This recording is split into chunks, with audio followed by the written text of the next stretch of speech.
For all you soldiers, sailors, and Marines of the United Nations, the Special Service Division presents another episode in the amazing life of the great Gildersleeves.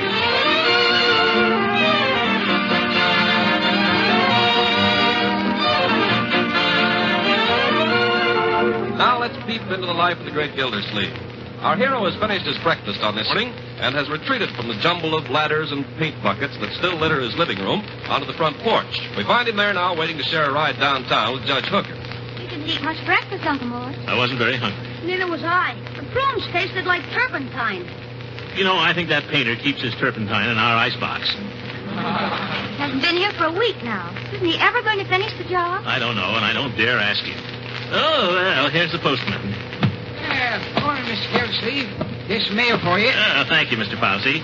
Mostly bills, I suppose. Mostly. You got an airmail from New York City that might be something. Well, airmail from New York. Thanks, Newt.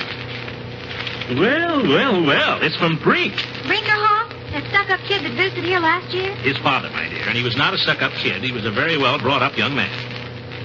Well, what do you think of that? Brinkerhoff is coming through Summerfield, and he... Oh, my goodness. Uncle Mort, what's the matter? He's got his wife with him. Well, what's the matter with her? She's a countess. A countess? Yes. A real one? Certainly. Don't forget that Brink was the richest man in my class at college. He drove a blue Romer and had 2 fur coats, one for Sunday. God. Is he a millionaire? He's got millionaires working for him. He married this countess about 3 years ago after his first wife died. Very quiet wedding, of course, on a yacht. Well, they're coming. We better get busy. Oh, I should say so. When do they arrive? Let's see. Oh, it's tomorrow. He says, look forward to renewing our old acquaintance. We'll arrive around 7 in the evening. Well, good old Brink. Gee, a millionaire. Was he your roommate, Unc? Well, no. Brink didn't have any roommate. He lived with his valet. Oh. Well, come on. Got to get busy. Better get Bertie started on some fancy cooking. I imagine the Countess likes plenty of hors d'oeuvres and such. What are they, Unc? Oh, little things you eat too many of. Marjorie, let's round up all the red stamps we've got in the house. We'll try to get a hold of a steak. A steak? Are you going to have any other people? Well, I suppose so.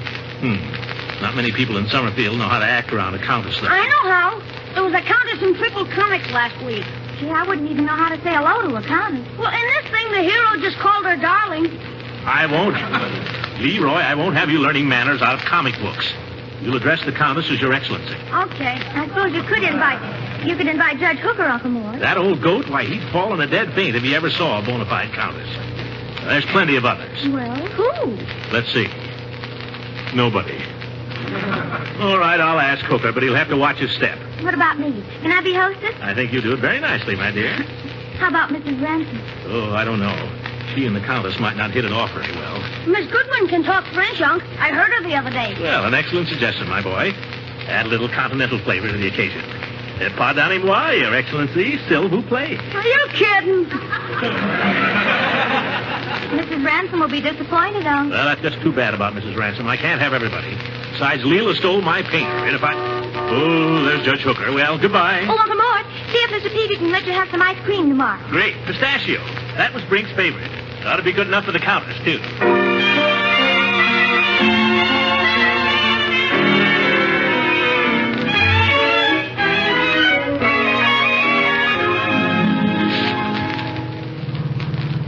Sorry I was late, Gildy. Had a call from the city attorney about a damage suit he's working on. That's all right, Judge. Let me off at Peavy's, will you? I've got to do an errand. Glad to, Gildy.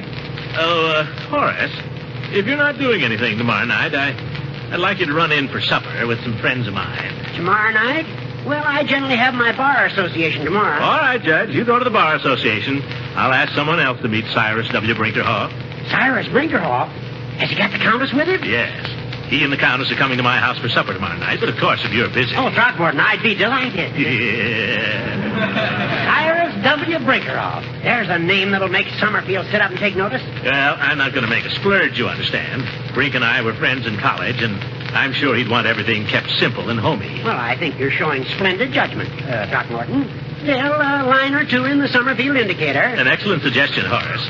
That's no more than common courtesy to a stranger within our gate. Yeah. Brinkerhoff's a pretty nice fellow, is he, Gildy? Oh, the salt of the earth, Horace. And generous? I remember in sophomore year, he gave our math teacher a fitted leather suitcase. Must have cost $150. That's quite a present. Yeah. And would you believe it, the darn teacher went ahead and flunked him anyway. Well, I'll surely look forward to meeting your friend, not to mention the Countess.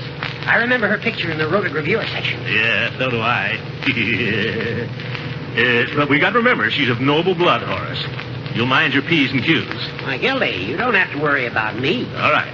Just don't want you stabbing the bread with your fork like you do at the Summerfield Grill, that's all. Gildy, believe me, you'll have no cause And don't stick your napkin in your shirt collar.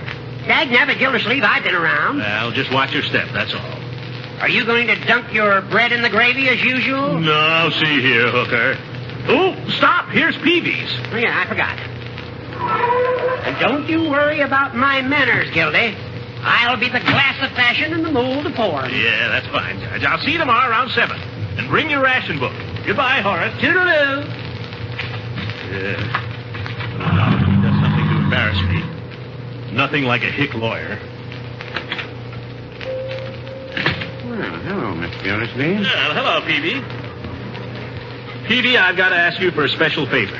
Well, I can give you anything in the drug line except penicillin or an alarm clock. I don't need either of those, Peavy. I've got to have some ice cream that's fit for a millionaire. Yeah, I think I can manage that. Any particular millionaire? Oh, yes, Peavy. Hold on to your soda fountain while I tell you. Cyrus W. Brinkerhoff. I think if I'd heard that name before, I'd remember it. Peavy, don't you ever read the newspapers? I read the Indicator every day. The Indicator. Don't you ever read about Wall Street, Washington, London? Well, not very much, Mr. Gildersleeve. You see, I don't know anybody in those places. Well, then I'll tell you. Cyrus W. Brinkerhoff is one of the biggest men in this country. Well, then why don't he buy his own ice cream? He's going to be my guest, Peavy. He's coming to my house. Well, then why didn't you say so? Glad to do anything for a friend of yours. Peavy, will you please try to get me a quart of pistachio? Brink loved it so. Back in college, he always ordered pistachio. Yes, sir. Many and many's the plate of pistachio ice cream I bought old Brink. You bought it for Brink, Mr. Gildersleeve? Oh, yes. Brink wasn't one of those millionaires that was always flashing his money. I often as not he was clean broke, not a penny on him. And he'd let me buy him some ice cream, or any one of the fellas. Just a big, good-natured kid. That's what I call being democratic, Peavy. Well, no, I wouldn't say that. You could say he was just being economical. Peavy, you're speaking of a very dear friend of mine. Oh, no offense. Well, never mind. Can you get me the pistachio? Well, I don't really know if I can, but I promise to try. I'll bring it around myself tomorrow afternoon. Yeah, I know you'll do your best. Well, I got to be running along. A lot of things to get ready. I can imagine. Nice you had your house done over just in time for these rich folks to see it. Yes, very lucky. In fact, oh, good heavens, Peavy, I just remembered. What? My house is full of ladders, buckets, brushes, and wallpaper. Ooh, I got to go. I got to drag that painter back to work and get him to finish up somehow. Drag him back from where, Mr. Gildersleeve? He's been led astray by my ex-fiancée. It rhymed.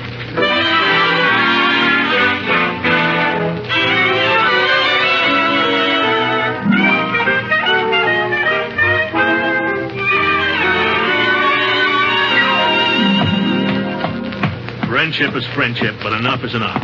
When a woman comes into your house and steals your painter right off the ladder. No, see here, Leela. She's upstairs. Oh, Mr. Giddens. Hello. I'll call her. No, wait a minute. Don't. She's upstairs, you say? What's she doing? Is she busy? That I couldn't say. One thing I do, I mind my own business. Oh, I didn't mean that. And I keep my eyes to myself. I'm not one of these pussyfooting painters. No. Well, I just mean... I keep my hands off things, too. I'm not like some people. You don't have to count the silver after I've been around. Mr. Giddens, what I wanted to say, I just wanted to have a little talk with you before Mrs. Ransom comes down. Well, talk is cheap, as the fellow says. Yeah, very good. Tell me, how much longer do you think it's going to take to finish her stairs? Well, that's hard to say. Hard to say. Depends a little on the weather. Weather? What's the weather got to do with it? Well, on a damp day like this, varnish don't dry, you know. Oh, that's great. I mean, I'll tell you what you do.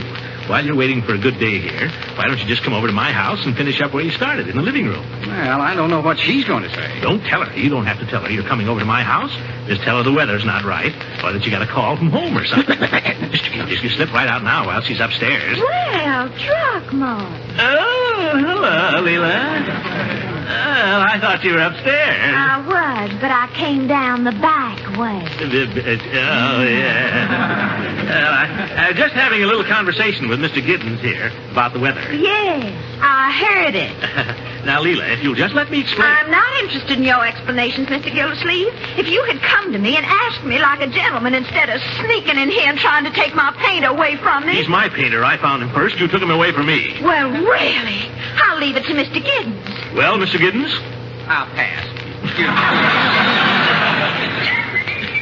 Leela, let's be reasonable. I'm giving a dinner party tomorrow night, and my living room's a mess. A dinner party? Oh, silly. Why didn't you say so? Well, I tried. Oh, I think that's so exciting. I just love dinner parties, and I haven't been to one since my husband died. Well, you don't understand, Leela. This is a very small party. Oh, I think they're much more fun when they're small and intimate, don't you? Well, this isn't even a party, really. It'll be very dull. Just this old college chum of mine coming to town. Oh. I thought I wouldn't invite anybody but the family, practically, and maybe a couple of old ducks like Judge Hooker. Throckmorton, if you're trying to tell me that I'm not included, don't bother. Because I'm not accepting any invitations yet, out of respect for the memory of my late husband. I think you're right, Leela. Beauregard was a fine man. But as for the painter, if you think I'm going to let him leave here before he's finished these stacks... But, Leela, it's a dinner party. I may just possibly be giving a dinner party myself, Throckmorton. And it won't be for any old ducks either. That's telling him, lady. See here, Giddens.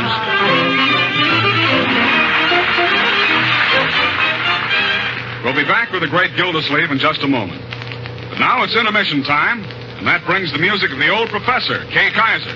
Come on, chillin', let's dance. What's the good word, Mr. Bluebird?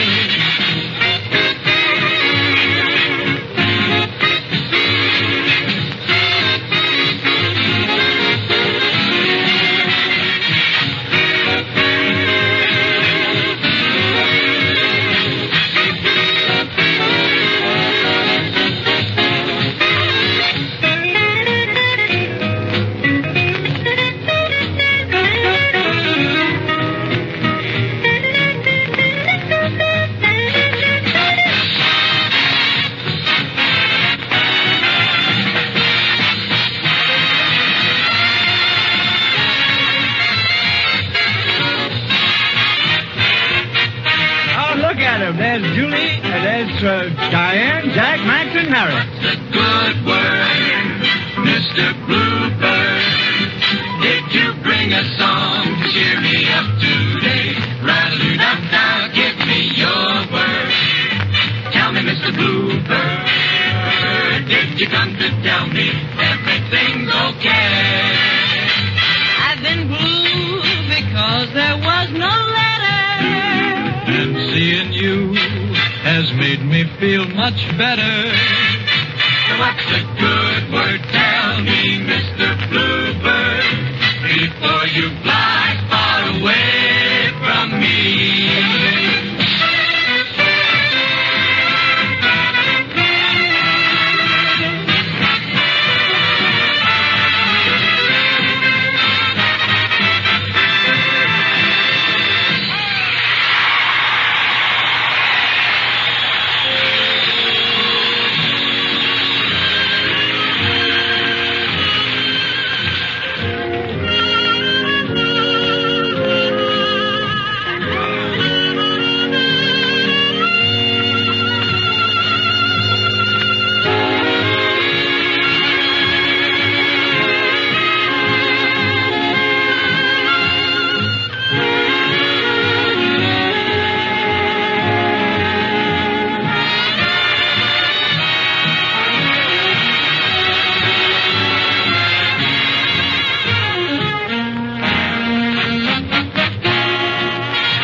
Faces looking longingly at Harry Babbitt.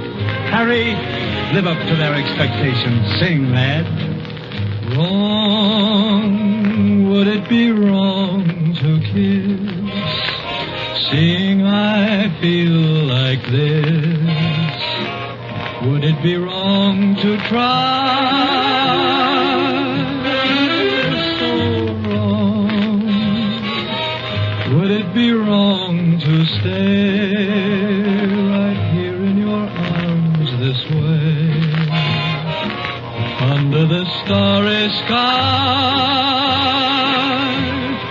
If it is wrong, then why were you sent to me? Why am I content to be with you forever? So when I need you so much, and I have waited so long, it must be right. It can't be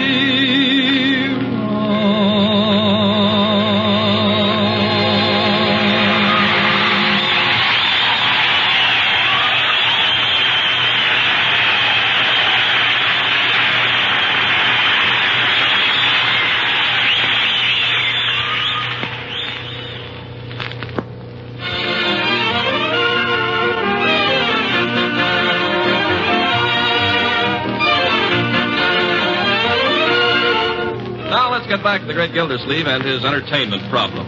It's the morning of his big day, and he's still got quite a few details to straighten out. Some of them have to do with the kitchen, where we find him now in conference with Bertie. Did Marjorie help you with the hors d'oeuvres? Oh, yeah. She brought me a recipe she cut out of a magazine. Here's a picture of it. Well, Technicolor. My, it does look mighty good, Bertie. They ought to look good. It would take me 3 hours to make a dozen of them, and you could eat them all in one bite. Well, maybe you can think of something simpler. Some stuffed celery would be nice. I might have time to stuff a little celery, but I can hardly get anything done till that old painter gets his stuff out the living room. Yes, I know. Yes. Say, Bertie, Yes, sir. I'll bet that painter would come over here in 2 minutes if I was to tell him you baked him an apple pie. Mr. Gildersleeves, once and for all, do you want me to cook for Mr. Brinkerhoff or Mr. Gibson? Yeah, now, Bertie, the dinner is the first consideration, of course. I just thought if you could sneak a pie into the oven in your spare time. I declare, Mr. Gildersleeves, you're trying to kill me. You know I got to wash all the good china and clean the silver. I was only joking, Bertie. Well, please, Mr. Gildersleeves, go joke with them that's got time for joking, but I ain't. Not today. No, sir. No time for cracking jokes today. Here, now, take it easy, Bertie. Take it easy. You got me all flustered. I didn't mean to upset you. I'll be good. I'll leave you in peace. If Bertie was to walk out, we'd really be in a mess. Oh, don't you ever have to practice any scales, Leroy? Oh, sure, but I'm warming up my repertoire for the countess. You'll not be called on to perform, young man. I won't. What the heck am I taking lessons for? But I hope eventually you'll reach the point where you know more than one piece. Next week, Miss Ruth promised. She's going to give me Dance of the Snow Fairy. I can hardly wait. I've been meaning to have a few words with you about this evening, young man, and you too, my dear. Shoot. Okay. In the first place, you children won't have dinner with us. You'll have to make other arrangements. There'll be just Judge Hooker, the Brinkerhoffs, and myself. Can I come? Well, no. The steak doesn't look as big as it did in the store. Well, what about Miss Goodwin? I decided not. I'm afraid that might lead to complications of one kind and another. I think I know what you mean. No, you don't, Marjorie. That'll be enough from you, Leroy. Before I forget, I want you to wear a stiff collar tonight. Oh, gee. Leroy? A stiff collar and I don't even get any steak? You won't dine with us, but I want you to be here when they come and greet them courteously. Okay. Pleased to meet you, Mr. Brinkerhoff. How do you do, Your Excellency? Well, very good, Leroy. One other thing. Remember always to back out of any room the Countess is in. What? Holy smoke, what's that for? Just a little tribute to the nobility. Never turn your back on a king or a duke. Afraid you'll get a kick in the pants? This is no laughing matter, Leroy. Now, suppose you were saying good night to the Brinkerhoffs. How would you do it? Well, good night, Mr. Brinkerhoff. Good night, Your Excellency. Good night. Look out for those paint buckets! What a place to entertain royalty.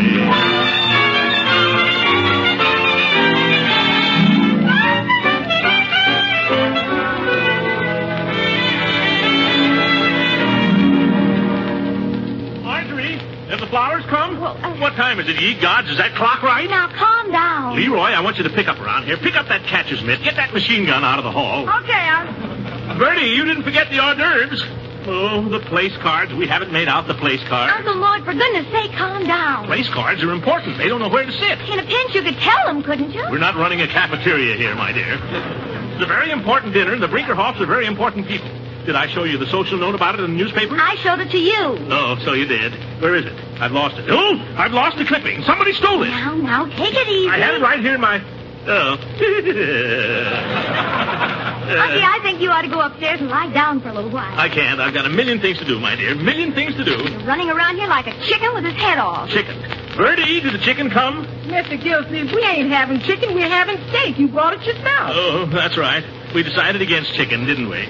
Marge is right, Unc. You better go lie down. Mr. Gildersleeves, Yes, Bertie? before anybody lays down, Yes. let's face it.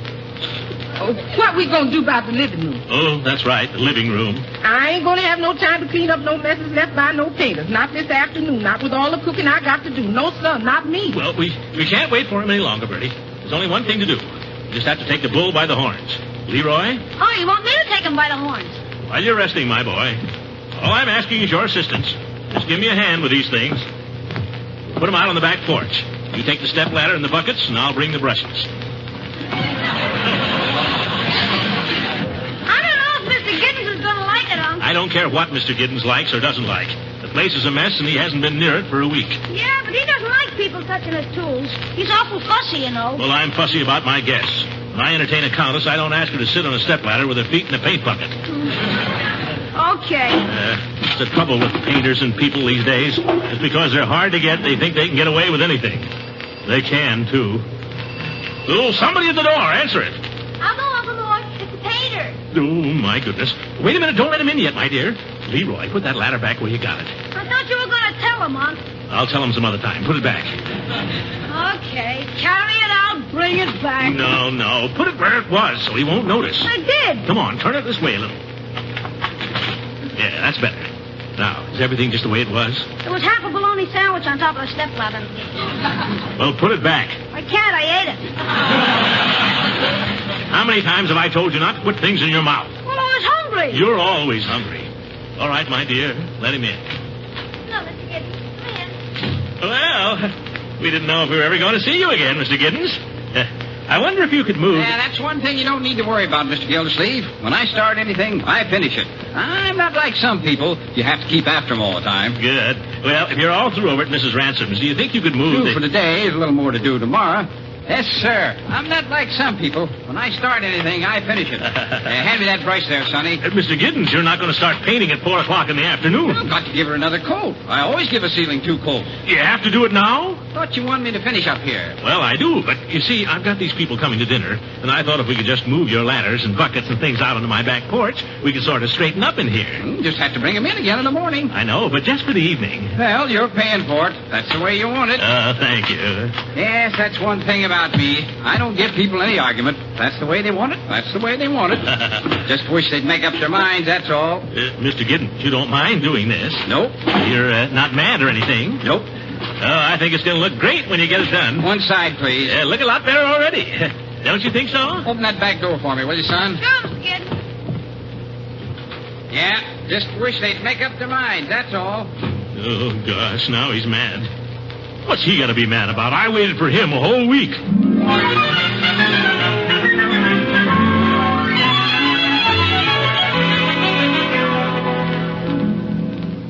Now, have we forgotten anything? No, not a thing, Uncle Mort. I think everything looks very nice. Oh, I'm as nervous as a schoolgirl. Just remind Brady to light the candles before you sit down. Oh, yes. Bertie, candles. Mm-hmm. Sorry, I have to run along before they get here. They'll understand. Hey, why do I have to stick around? Your sister has a date. Well, so have I. I'm supposed to be at Piggy's for dinner at 7. It's only 7 now. But I gotta change my clothes before I go. What do you have to change your clothes for? You're all dressed up now. You don't think I want Piggy to see me looking like this? What's the matter with the way you look? I look like a choir boy. Don't worry. You won't fool anybody. Well, nobody'd take you for an angel. Now, wait a minute. What did I tell you to? No fighting. Your sister looks very sweet, Leroy. So do you. Yeah, sweet. This collar is killing me. How do you think I feel in this one?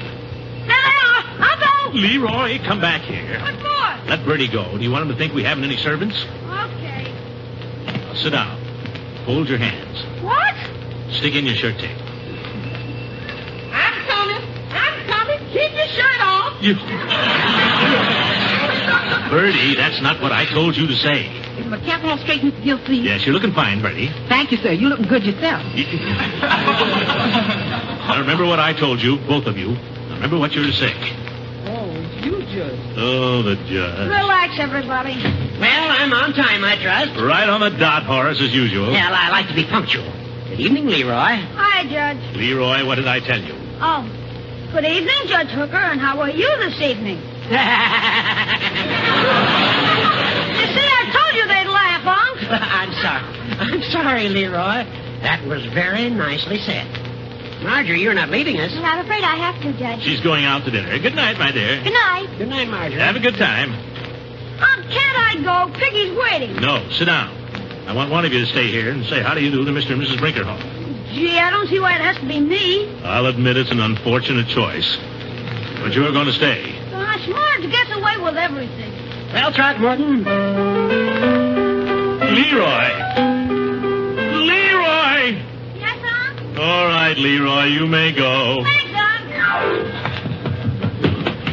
Well, Throckmorton, I suppose you've been looking forward to this evening, haven't you? Yes, I haven't seen old Brink in 20 years. By George, I can't understand why he's so late. You're sure this was the night? Of course this was the night. Oh, that must be them. Sit down, Judge. What do I have to sit down for? Stick in your shirt front. Oh, yeah, thank you. Yes, sir, he's in. It's Mr. Peavy with ice cream. Oh, come in, Peavy. I don't want to intrude, Mr. Gildersleeves, but as I was coming up to walk here, the boy gave me this telegram. It's for you. Well, wonder who it can be from. No postmark on it. I wonder if it could be from Brink. Why don't you open it and see? Good idea. Oh. From Brink? Yeah, from Brink. What does he say? Read it. Huh. Change plans. Sorry. Regards, Cyrus Brinkerhoff. Mr. Gildersleeve, about the ice cream. I couldn't get the pistachio. I'm sorry. The best I could do was vanilla. That's all right, Peavy. Doesn't matter now. Thanks for trying. Gildy. Let me alone, Horace. Gildy, old man, don't take it like this. I wouldn't mind so much, Judge, only doggone it. I've gone to all this trouble, spent all my ration points. Bertie's done all this cooking. I've offended Leela. I threw out the painter. I got you over here for no reason. They printed that piece in the paper, and, well, doggone it, I think he might have let me know. Mr. Gildersleeve, may I say something? Go ahead, baby. Well, I'd just like to say that any man who'd do a thing like that is not a friend. He's an old fool. Peavy. By George, you're right, though. And I'll tell you a secret, fellas. I never did like that guy from the first day I met him. I never liked anything I heard about him. Well, he's done us one favor. He got us all together for a fine steak dinner. Come on, Judge. Come on, Peavy. Yeah, come on. Oh, no, gentlemen, I couldn't. Mrs. Peavy is waiting at home for me. Well, call her up. Tell her you won't be home. Yeah, tell her you're out for the night. Sure. Hey, Judge, what do you say we call up some girls? Make it a party. Leela? And Miss Goodwin. Wait, we've got to get somebody for Peavy. I know. Mrs. Peavy. The very thing. Well, no, I wouldn't say that.